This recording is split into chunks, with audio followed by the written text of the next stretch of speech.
When someone is allowed to get up on stage and present themselves, their case, their argument towards the crowd in front of them, oftentimes there's a level of gravity that is just automatically assumed within the settings of the stage itself. Some stages are held in higher regards than others. Some stages have a stronger, longer legacy than others. Some stages convey certain political points before the speaker ever arrives on top of it in the first place. There can be a lot of things to be said about a stage, and there can be a lot of things to be said about the person presenting on the stage as well. As a species, humans have mastered energy to the level where it is, for all practical purposes, completely abundant. 200 years ago, no one could have imagined a world where energy was so accessible that most people would take it for granted. If you had asked the smartest person on Earth whether we could one day summon light with the flip of a switch, they would have said it was impossible, even if the brightest minds worked on it together for an eternity. But today, it's just that easy. Energy is everywhere, all around us, all of the time. Now, what if I told you that the same is about to happen with labor? We are standing at the gates of a future where the work needed to build the products we use, the services we rely on, and even the chores in our homes will be as effortlessly accessible as energy is today, enabling you to explore new frontiers and focus on what makes you truly human. Thank you. Even more importantly, to me, these robots, they promise something greater than just the ability to solve the problems of today. They can solve things that we cannot do today. They can give us back things like time. And as these systems and AIs now become both physical and agentic, we can start to work towards a future where we actually have an abundance of labor. We can start towards lifting humanity out of this constant battle over scarcity of resources and create a world where everyone has what they need. And I think that will, to some extent, actually redefine what it means to be human. Just like we take energy for granted around us, we will be able to take labor around us for granted. And we might soon not even remember the day where there wasn't always like a helping hand available for anything we wanted to do. But as these machines go around in our society and learn, to me, this journey is about a lot more than just you not having to do your laundry. It's about creating a future where we actually have time to focus on what matters to us as humans. What you just witnessed today on this Snap Rant was the world's very first robotic TED Talk. A TED Talk carried out and administered by a thinking, walking, talking robot. Powered by artificial intelligence, backed by advanced robotics, we can now begin to see a fuller picture of what we really have been harping on and what we really, really mean when we say that this is a major innovation. The simple truth is that, as you obviously saw in the video, the robot is still very much handled and cared for by humanity. We are not at the point of actual thinking machines just yet. But this stage presentation, this TED Talk, if you will, really casts a shadow onto the profound nature of what these people are working on, what the computer scientists and the electrical engineers have been up to deep, deep, deep in the science labs down below. And yet again, we've addressed it a billion times before, and we will probably address it a billion times more. But the simple thing is Silicon Valley has a bad rap for talking a lot of hype and a lot of huff and a lot of fluff. But the thing is this is no longer a simple matter of overstimulation. Looking deeper into it, the team behind that particular TED Talk actually released a mission statement as well as a full breakdown guide of their SOP, their standard operating procedures. What it reveals is that the robot was not running on a scripted dialogue. The robot was not being rehearsed and trained in a marionette type fashion, like you might suspect with a presentation such as that. Instead, the scary reality is the real organic nature of that presentation. That robot was given an initial prompt.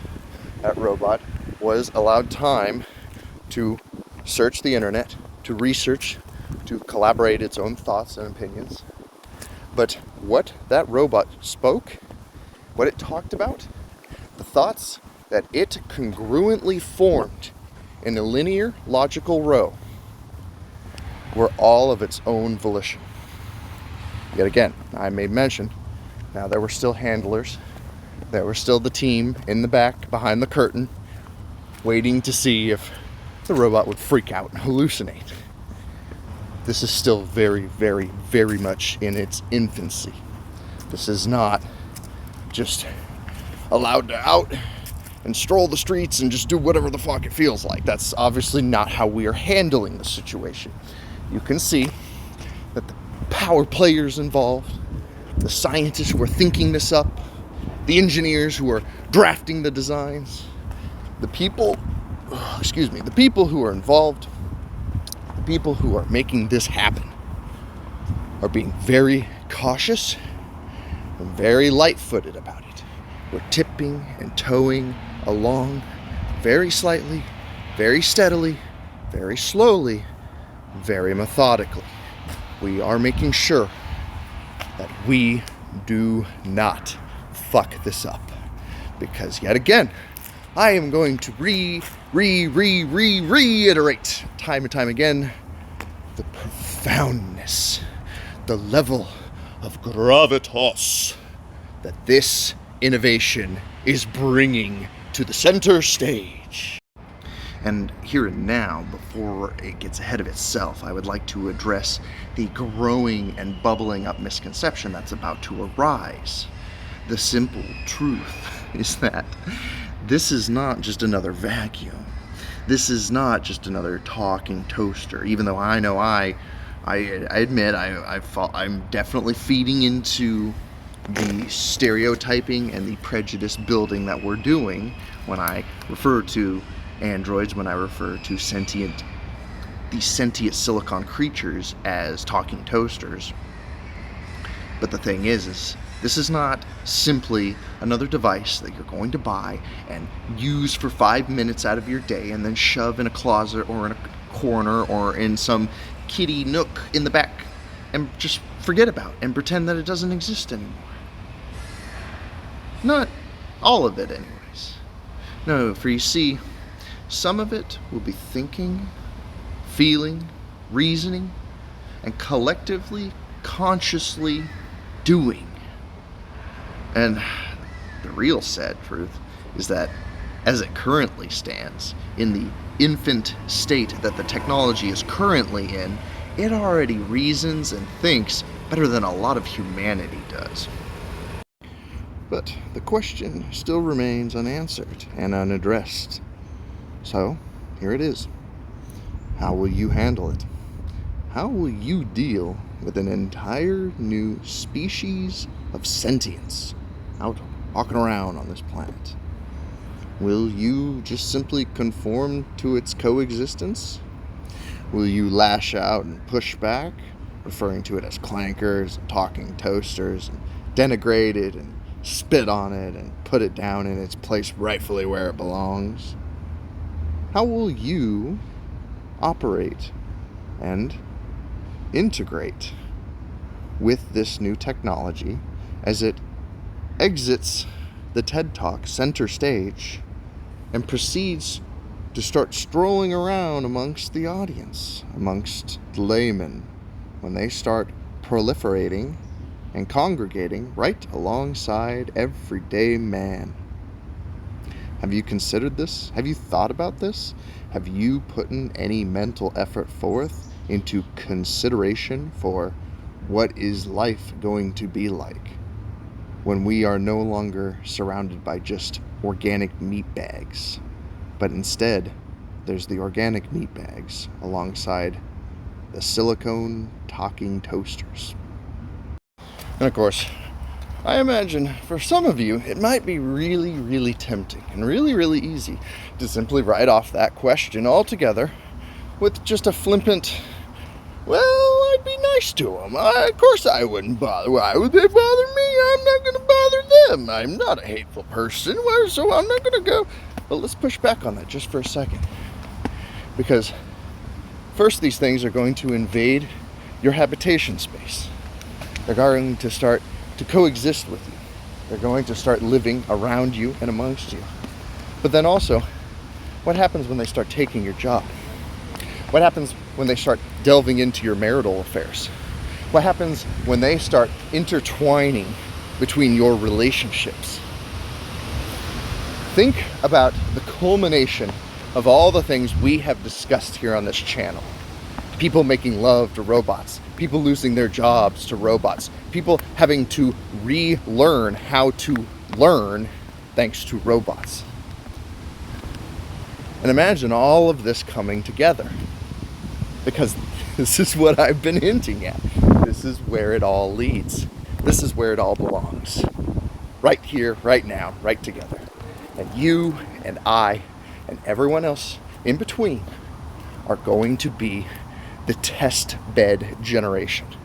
The age of guinea pigs, as it were.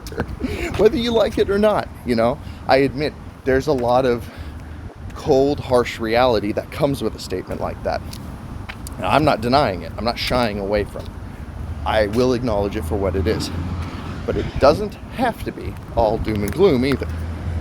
The thing is as we begin to integrate, there's going to be rough patches, and it is very much going to be a roller coaster ride.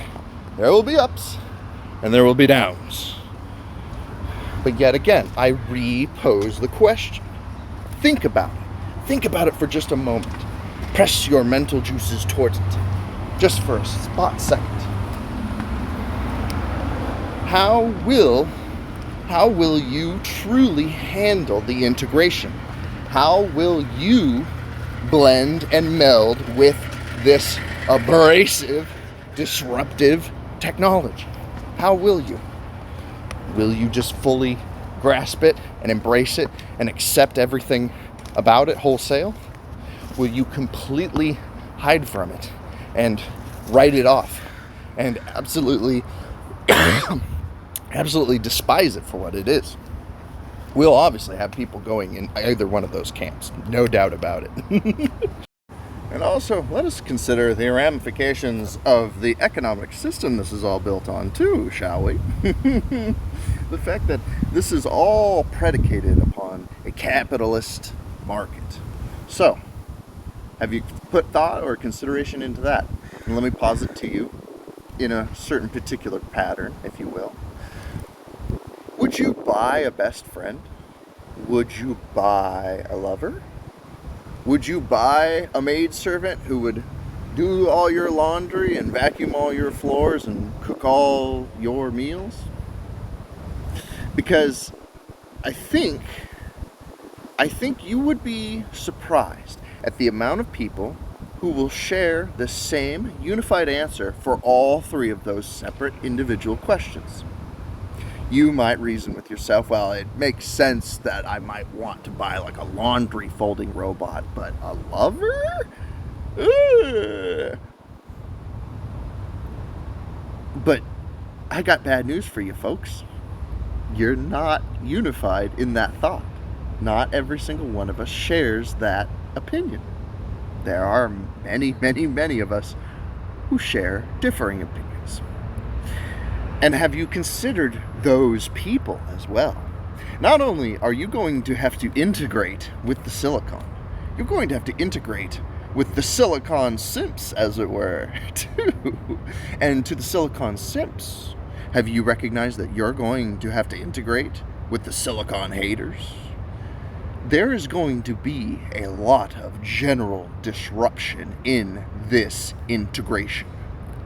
But regardless of people's opinions, integration will still happen regardless. And that's the exciting bit of it. Watching us as a people progress forward. It's going to be a fascinating, intriguing scientific endeavor, to say the least. And all I can really say on the matter, as far as my opinion is concerned in any of this, is that, well, I've already pre-ordered my lawn chair, and you better believe I have a very large bowl of buttered popcorn ready to go.